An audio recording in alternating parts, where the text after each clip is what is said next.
한번 보실까요? 뭐라고 되어 있죠? 예, 모든 것이 연결되어 있다. 무슨 말일까요? 뭐가 연결되어 있다고요? 나비 효과라는 말이 있죠. 그게 사실은 영화 제목인 줄 아는 사람들이 많은데 원래는 과학 이론입니다. 그 과학 이론의 근거는 어떤 기상학자가 기상 관측한 데이터를 가지고 실험을 하는데 똑같은 실험을 같이 했는데 그 결과가 아주 다르게 나오더래요. 그래서 뭐가 잘못됐나 다시 한번 꼼꼼하게 봤는데 아주 작은 수치를 잘못 입력했는데 그게 날씨를 시뮬레이션하는 거기에 굉장히 큰 차이로 나타났다는 거예요. 그래서 아주 작은 변화가 큰 변화를 일으키는 원인이 될 수 있다. 그런 얘기를 하면서 예를 든 것이 브라질에 있는 나비의 날갯짓이 미국 텍사스의 토네이도를 일으킬 수 있다. 이 한마디로 나비 효과의 그 이론의 얘기를 그렇게 하는 거예요. 무슨 말인지 이해가 되세요? 이해 안 돼요. 나비가 날갯짓 하는데 무슨 토네이도가? 글쎄요. 어쨌든 작은 움직임이, 작은 변화가 큰 결과의 변화를 일으킬 수 있다는 정도 뜻이라는 거 아시면 될 것 같아요. 베이징의 나비로 들으신 분들도 계실 거예요. 예, 원래는 브라질이래요. 근데 발음이 비슷해서인지 베이징으로 바꿔서 얘기하는 사람도 있다고 하네요. 베이징보다는 브라질이 좀 더 가까운 것 같아요, 미국에. 어쨌든 그렇습니다. 우주를 생각해 보면 우주는 그냥 공간이죠. 근데 우주는 무한히 계속해서 커지고 있는 거 아세요? 어쨌든 커지고 있는 그 우주 안에서 항성들이 제각각 힘의 균형을 맞춰서 움직이고 있는 거 아시죠? 우리가 눈으로 볼 때는 그죠? 우리가 살고 있는 지구판 위에 해가 떴다가 달이 떴다가 하는 것처럼 보이지만 그게 우주라는 공간 안에서 수많은 행성과 항성과 위성들이 힘의 균형 가운데 스스로 돌고 서로 돌면서 균형을 유지하고 있는 거 아실 거예요. 근데 그 중에 하나가 없어진다고 하면 전체 우주의 균형에 영향을 줘서 변화가 생기겠죠. 그런 일들이 우주에서 하나님이 창조하신 물리법칙에 의해서 늘 일어나고 유지되고 있습니다. 예를 드는 거예요. 모든 것이 연결되어 있다는 예를 제가 들어보는 거예요. 아담과 하와를 통한 인류의 번성, 모든 사람이 결국엔 연결되어 있다. 그죠? 조상이 하나인데요. 그 위로 올라가면요, 하나님에게서 나왔죠. 모든 사람 연결되어 있습니다. 예수님의 십자가 나의 구원과 연결이 되어 있습니다. 시간상으로 2000년 이상의 차이가 있는데, 공간의 차이도 있는데 그 예수님이 십자가에서 죽으신 사건이 나의 구원과 관계가 있어요. 사람들 사이의 관계, 내가 가까이 만나는 사람들 관계. 사람들이 멀리 있고 전혀 모르는 사람들 같아도 몇 단계 아는 사람들만 거치면 연결된다고 그런 얘기도 하죠. 그리고 사람들 사이의 관계에 있어서 내가 사람들에게 영향을 받기도 하고 영향을 주기도 하죠. 내가 속상하고 기분 나쁜 일이 있어서 삐져서 만나는 날에 그 감정을 어떤 말들로 다른 사람에게 표현하면 그 사람들도 영향을 받아서 기분이 안 좋아질 거고 이렇게 될 수도 있고, 어떤 사람이 우울한데 내가 그 사람을 만나면서 내가 아주 밝게 그를 대해서 그 사람이 기분이 반대로 달라질 수도 있죠. 사람들도 서로 영향을 주고 받으면서 연결되어서 살아가고 있습니다. 나와 아주 관계없는 존재는 없다는 거죠. 생태계에 대해서도 생각을 할 만한 기사가 얼마 전에 제가 본 기억이 있어서 찾아봤습니다. 한국의 환경부에서 한국의 산에 늑대를 풀어놓겠다는 계획을 발표를 했대요. 늑대가 원래 있었죠. 근데 멸종이 됐어요. 한국의 자연 생태계에는 이제 늑대가 없습니다. 늑대가 없어지면 생태계에 변화가 생기죠. 생태계 먹이사슬의 변화가 생겨요. 늑대가 없어지면 늑대가 잡아먹는 대상으로 하는 동물들이 번성하겠죠. 그 동물들이 뭐예요? 초식동물들이에요. 토끼나 노루나 사슴이나 뭐 이런 초식동물들. 초식동물들이 적정선보다 많아지면 어떤 결과가 생길까요? 많이 보이겠죠. 그거보다도 풀을 다 먹어버립니다. 나무를 다 뜯어먹고 풀을 다 뜯어먹어요. 그럼 자연이 황폐해져요. 자연이 황폐해지면 울창한 숲 속에서 울창한 숲이 있어야 살아갈 수 있는 동물들이 그 숲을 떠납니다. 이 변화의 원인이 어디 있어요? 늑대가 멸종된 거에 있어요. 이 똑같은 현상이 미국의 옐로우스톤 공원에 있었대요. 그래서 옐로우스톤 공원에서도 늑대를 풀어놨대요. 늑대가 멸종돼서 그런 변화들이 생겼는데 그걸 회복하기 위해서 캐나다산 늑대 31마리를 수입해서 한국에서 풀어놓는 늑대하고 미국에 있는 북미의 늑대는 색깔이 다르더라고요.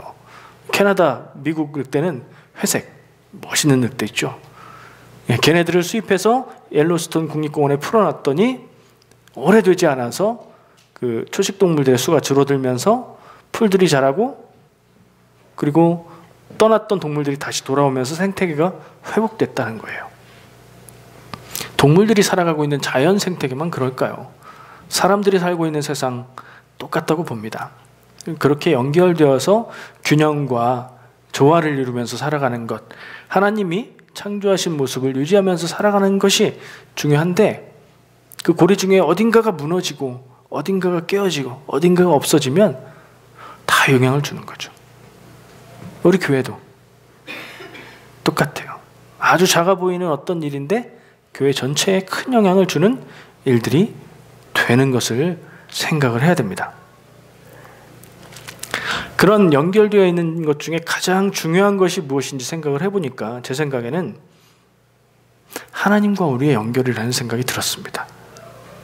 나 자신은 어쩌면 세상 모든 존재 중에 가장 작은 것 중에 하나일 수 있지요. 그리고 하나님은 존재를 넘어서는 분이시죠. 나는 스스로 있는 자라고 얘기하신 게 세상의 존재를 넘어서는 분이라는 거예요. 그 하나님과 나와의 관계, 어떤 관계를 맺고 있고 어떻게 연결되어 있는지가 가장 중요하지 않을까. 근데 그 연결이 끊어졌었어요. 사람들이 죄로 인해서 하나님을 멀리했고 하나님을 떠났고 하나님을 모르게 됐어요. 그 결과로 사람들은 생명에서 멀어져 갔어요.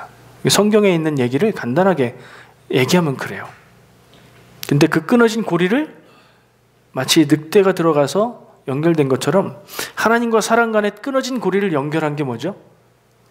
예수님의 십자가 사건, 예수님의 십자가에서 죽으심이 복음이 되어서 사람들에게 구원의 길을 열어주는, 그것이 다시 하나님과 사람이 연결되게 해주는 역할이 되는 거라고 생각합니다. 구속사 안에서 성경의 사건들이 나의 개인사로 연결이 됩니다. 구속사가 뭐죠? 감옥에 잡혀가는 구속이 아니고요. 구속사는 성경을 통해서 세상의 역사를 보는 관점인데 세상의 모든 역사 진행되는 것이 하나님의 뜻 안에 있고 하나님의 뜻은 인간을 창조하시고 번성하게 하시고 죄로 인해서 하나님을 떠난 그 모든 인류를 구원하시는 것, 그것을 위해서 하나님은 역사를 운행하고 계신다는 그 관점에서 모든 것을 보는 거예요. 성경에 있는 사건들, 성경에서 나오는 수많은 인물들과 사건들을 그 의미에 대입해서 보는 거예요. 사람을 구원하시기 위해서 그렇게 역사를 만들어 오셨다. 그게 어디로 귀결돼요? 하나님의 그 모든 일들이 어디로 거쳐요? 예수님의 십자가를 위해서 모든 일들을 그렇게. 성경의 인물들, 성경의 사람들이 유대인들이었잖아요. 이스라엘의 뿌리가 되는 사람들이었죠. 이스라엘을 통해서 하나님은 하나님의 선택한 백성들, 그리고 하나님의 율법, 하나님의 말씀을 남기셨고 예수님을 중간에 보내심을 통해서 구원의 길을 여셨고, 그리고 세상의 마지막 심판날에는 세상 복음이, 주님의 복음이, 구원의 복음이 땅 끝까지 전해져서 그때 오셔서 심판하신다고. 그 틀로 성경을 보는 거예요. 그 구속사 안에 있는 모든 사건들, 성경의 이야기들이 나와 나의 개인사, 나의 개인의 역사, 내가 살아가고 있는 삶에 직접적으로 관계가 있다는 거예요. 그렇게 느껴본 적 있으세요? 아브라함 얘기, 야곱 얘기, 요셉 얘기, 이스라엘 사람들이 출애굽해서 광야 돌아다닌 얘기, 그 사람들의 역사 얘기가 나랑 관계가 있다 생각해 보셨어요? 관계가 있어요. 그걸 통해서 예수님이 이 땅에 오셨고 예수님을 통해서 내가 구원받으니까 관계가 있어요. 모든 것은 연결돼 있습니다. 야곱 얘기를 가지고 그런 생각까지 제가 가봤어요. 야곱, 여러분들이 기억하고 있는 인물이죠.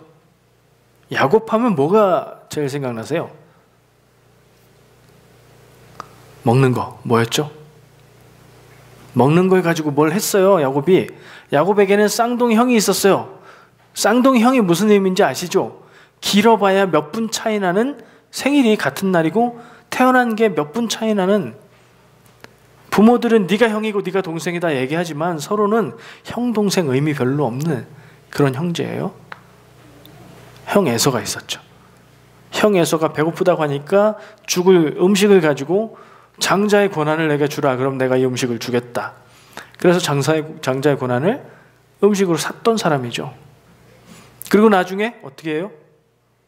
아버지가 형 에서를 사랑해서 형 큰 아들 에서에게 축복해 주겠다고 했더니 그 얘기를 엄마 리브가, 중요한 인물이에요, 리브가가 듣고, 리브가가 사랑하는 아들은 야곱이었거든요. 야곱에게 너 빨리 내가 해주는 음식 갖고 들어가서 축복받아 그래가지고 속여서 장자의 축복을 다 받고, 그리고 나서 형 에서가 그걸 알고 죽이려고 하니까 다시 엄마 리브가가 너 떠나, 죽을 것 같아, 떠나서 엄마의 고향 하란으로 가서 그곳에서 외삼촌 집에 가서 좀 있다가 괜찮아지면 연락하면 와, 이렇게 얘기했어요. 그렇게 해서 떠나갔던 길, 그 길이 이 야곱에게는 몇 년의 하란에서의 삶이 됐죠? 오늘 말씀에 나와 있어요. 7년이 2번, 14년 이상의 시간을 그 땅에서 살게 되는 결과를 낳았어요. 지금 제가 간단하게 얘기를 했는데 이 사건이 진행되는 이 일들의 과정에서 만약에 그때 다르게 했다면 얘기는 완전히 달라졌을 거예요. 그렇죠? 우리의 삶 가운데서도 내가 그때 그렇게 하지 않고 이렇게 했다면 하는 때가 있잖아요. 내가 그때 그 땅 팔지 않고 갖고 있었더라면, 이런 거 얘기 많이 하시더라고요. 그 아파트를 그때 팔고 저 동네로 갔어야 되는데, 이런 얘기요. 미래를 알면 다 했겠죠. 아니라고 생각해서 안 했는데 지나보니 결과가 그렇게 됐어요. 야곱에게도 그런 결정적인 중요한 때들이 많이 있었어요. 그리고 그 선택과 행동의 결과에 따라서 야곱의 삶이 그렇게 됐어요. 야곱의 사람의 관계를 한번 생각해 볼까요? 아까 얘기한 대로 야곱은 에서와 대립관계에 있습니다. 에서는 쌍둥이 형이에요. 근데 성격은 판이하게 달랐어요. 그래서 아빠 이삭이 에서를 좋아했고 엄마는 리브가는 이 야곱을 좋아했나 봐요. 결국에 이 형제가 등을 지고, 그것도 쌍둥이 형제가 등을 지고 14년 이상을 헤어져 사는 그런 일이 돼버렸어요. 그런 다음에 만난 게 누구죠? 외삼촌 라반이었죠. 근데 그 전에 만난 사람이 있어요. 이 외삼촌의 딸 누구였죠? 예쁜 여자 라헬이에요. 라헬. 이 외삼촌에게는 딸이 둘이 있었어요. 첫째가 레아고 둘째가 라헬이에요. 근데 둘째 라헬이 훨씬 더 예뻤어요. 먼저 만났어요, 야곱이. 그리고 외삼촌을 만났어요. 이 외삼촌은 어떻게 만났죠? 외삼촌은 왜 만나게 됐죠? 하란 땅은 엄청 멀어요. 이스라엘에서 위쪽으로 이스라엘 전체 국토보다 더 많이 올라가야 되는 땅이에요. 지금의 터키예요. 제가 홈페이지에는 지도를 올려놨는데 오늘은 준비를 못했어요. 시간이 안 돼서 준비를 못했는데 한번 찾아보시면 홈페이지에 보시면 자료가 있어요. 자료실에. 그 하란 땅까지 가서 외삼촌 라반을 찾아간 이유가 뭐죠? 엄마가 가라고 했으니까요. 엄마는 왜 거기 가라고 했죠? 자기 고향이고 내 아들을 돌봐줄 오빠가 거기 있다고 생각했으니까 그랬죠. 그 관계 때문에 야곱은 그 먼 땅을 찾아간 거예요. 그럼 그 관계는 어디서 생겨났죠? 원래 거기가 아브라함도 살았던 땅이잖아요. 아브라함이 떠나왔던 땅이잖아요. 그리고 남은 형제들이 다시 리브가를 이삭의 처로 데려오면서 관계가 형성이 됐고, 그래서 다시 거기로 가게 됐잖아요. 근거를 따져가다 보면요, 처음의 원인은 어디 있느냐 하면 이거 하나님이 그렇게 하셨구나 생각할 수밖에 없어요. 야곱과 에서 그리고 외삼촌 라반, 그 다음에 결혼했어요. 오늘 읽은 본문 말씀이 결혼 장면입니다. 야곱이 이 외삼촌이 너 원하는 게 뭐 있니? 내 집에서 사는데 일 좀 해. 근데 너 원하는 거 있으면 내가 줄게. 그랬더니 이제 라헬을 결혼하게 주세요. 이렇게 얘기해요. 근데 라헬하고 결혼하니까 라헬이 아내가 되는 거지, 결혼하기 전에는 외삼촌의 딸이니까 누구죠? 이종사촌이에요. 근데 그때는 율법이 이렇게 제정돼서 근친혼을 금하기 전이었기 때문에 뭐 허용이 되나 봐요. 어쨌든 이종사촌과 결혼하기를 원해서 그 라헬을 요구를 했고요. 그럼 너 7년 일해. 나를 위해서 7년 일하면 네가 원하는 대로 내 딸을 너에게 아내로 줄게. 이렇게 거짓말을 해요. 왜 거짓말이죠? 라헬을 주지 않잖아요. 7년을 일하고 라헬을 기대하고 결혼식장에서 결혼하고 첫날 밤을 지냈는데 다음 날 깨서 보니까 누구였어요? 언니 레아였어요. 와, 그래서 따지는 거예요. 아니 외삼촌 이게 어떻게 된 일입니까? 내가 외삼촌을 위해서 약속하고 7년 동안 일했는데 7년, 7이라는 숫자 아시잖아요. 완전수. 긴 시간이에요. 근데 성경 말씀해 보니까 그 긴 시간 7년을 며칠처럼 여기면서 일했대요. 이유가 뭐예요? 라헬을 사랑했기 때문에. 그날만 꼽고 기다리면서 힘든 줄도 모르고 일했는데, 그랬는데 외삼촌 이게 무슨 일입니까? 어째서 나를 이렇게 속이십니까? 라고 핵심을 꼭 집어서 따졌어요. 정당하게 당당하게 따졌어요. 그랬더니 외삼촌이 하는 말이 뭐래요? 우리 지방에서는 언니보다 동생을 먼저 결혼시키는 법이 없네. 미리 얘기했어야죠. 계약할 때 7년 전에 얘기했어야죠. 그렇죠? 그러면서 하는 말이, 형 이렇게 된 거 7일간의 결혼 기간을 지켜. 그러니까 결혼식을 하고 나서 그 기간이 있어요. 그래서 그 7일간을 잘 지켜. 그러면 라헬도 줄게. 근데 7년 더 일해줘야 되겠어. 라헬을 위해서.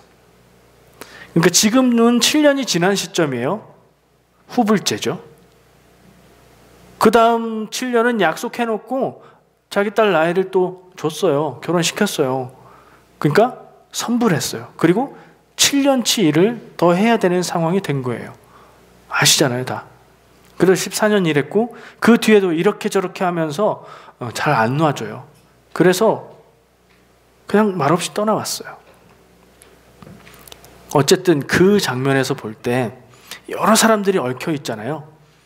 야곱과 가장 친밀하고 가까운 사람은 누구예요? 부인 아내겠죠. 근데 아내가 둘이에요. 아내가 2명이에요. 오늘 주보 앞면을 보시면 여기 글씨 써 있는 거는 이게 뭐 꾸불렁꾸불하는 거 제이콥이에요. 야곱이잖아요. 그리고 그 옆에 히브리어 야곱을 써놨어요. 근데 히브리어는 왼쪽에서 오른쪽으로 읽는 게 아니라 오른쪽에서 왼쪽으로 읽는 거예요. 네, 그거 아시고 이렇게 대충 보시면 이게 야곱이구나. 그러니까 야곱이라는 한국식 발음이 영어 제이콥보다 히브리어 원어에 더 가까운 발음인 것 같아요. 자, 그 야곱의 족보가 나와 있어요. 한번 쭉 보세요. 글씨가 좀 작죠. 야곱이 결혼을 했는데 아내가 4명이네요. 레아는 알겠고 라헬은 알겠는데 빌하와 실바는 괄호 안에 빌하는 라헬 시녀, 실바는 레아 시녀라고 써 있어요. 그러니까 결혼하면 딸에게 시녀를 붙여주는 게 풍습인데 레아에게 하나님이 먼저 아들을 주셔서 줄줄이 4명의 아들을 낳아요. 이거 어떻게 된 걸까요? 이 야곱이 사랑을 더 주고 마음을 더 주고 더 오래 함께 있고 그랬던 아내는 라헬인데 라헬에게는 아기가 안 생겨요. 어쩌다 한 번씩 들어갔던 레아에게는 줄줄이 4명의 아들. 그러니까 이 라헬이 안 되겠다 싶어서 자기의 종을, 자기의 시녀를 자기 대신 야곱에게 잠자리에 들게 해서 아들을 낳죠. 2명의 아들을 낳아요. 족보에 나와 있잖아요. 단, 납달리.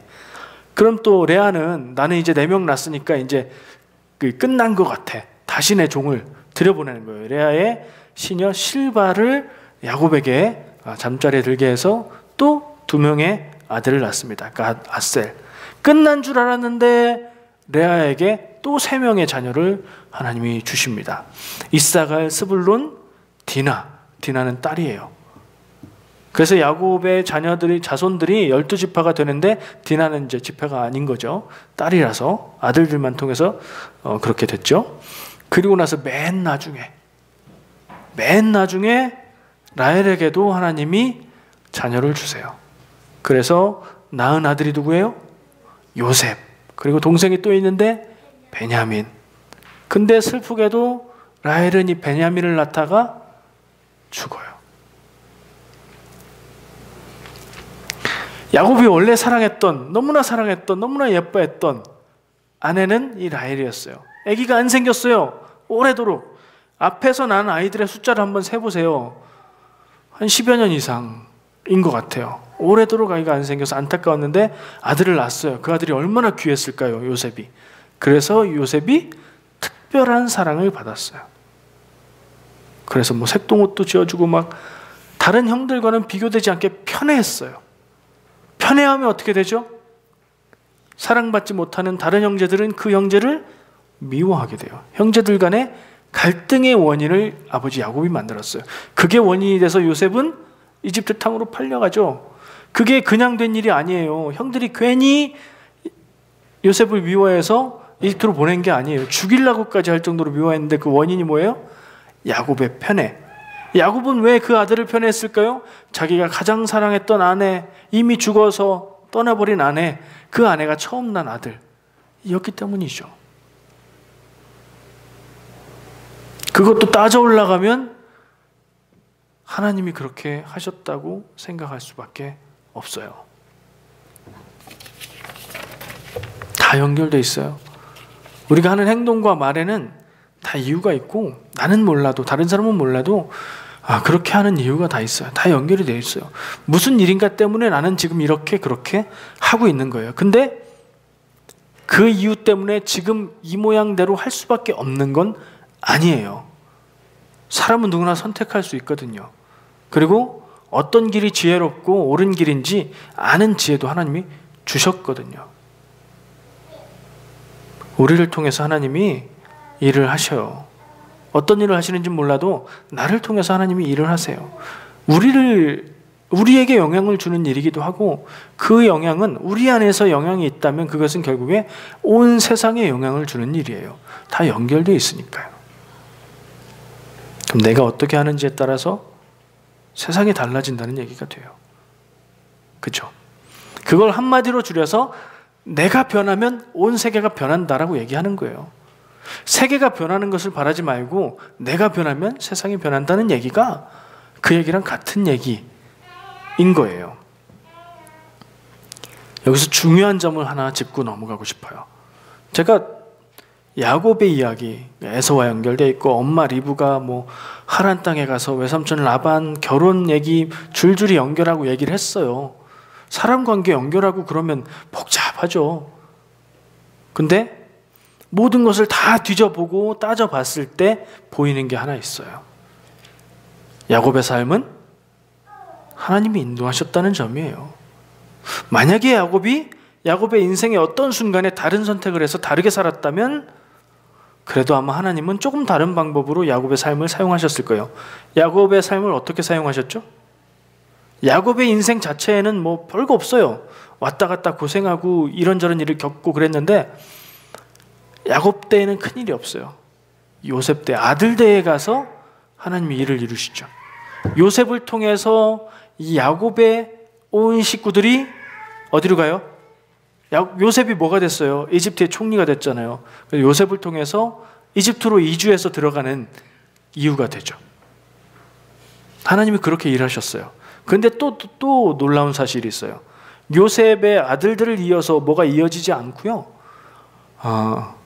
다른 아들, 유다의 대를 통해서 하나님이 유대인들을, 그러니까 이스라엘 만드시고 그 중에 유대인들, 주이시가 유다의 후손이에요. 유다 지파라는 말이잖아요. 그들을 통해서 이스라엘 백성을 만들고 그들을 통해서 성경 말씀을 남기고 구원의 역사를 이루는 그 모든 일들은 또 다른 형제인 유다를 통해서 일을 하세요. 유다는 누구의 아들이었죠? 1, 2, 3, 4, 네 번째 레아, 사랑을 덜 받았던, 그래서 늘 슬프고 외롭고 허전했던, 사랑을 늘 구했던, 하나님 앞에 눈물로 기도할 수밖에 없었던 그 여인 레아의 네 번째 아들. 이제는 내가 하나님이 이렇게 아들을 통해서 복 주셔서 기쁘다, 하나님을 찬양한다라는 뜻으로, 찬양이라는 뜻으로 지은 이름 유다를 통해서 하나님은 인간 구원의, 내 구원의 일들을, 바로 여러분 자신의 구원의 일들을 그렇게 하세요. 그 일이 그 사람들을 통해서만 되는 거고 끝이 아니죠. 나의 삶을 통해서도 누군가의 구원의 일들을 하나님이 하고 계실 거고, 내 말, 내 행동, 내 표정, 내 살아가는 삶의 흔적들을 통해서 하나님은 일하실 거예요. 야곱의 삶은 야곱이 태어나기 전부터 하나님께서 계획하신 삶이고요, 야곱을 통해서 하나님이 계획을 이루어 가신 거예요. 야곱의 삶에 역사하신 하나님이 야곱만 혹은 성경의 인물들만 그렇게 인도하셨을까요? 아니요.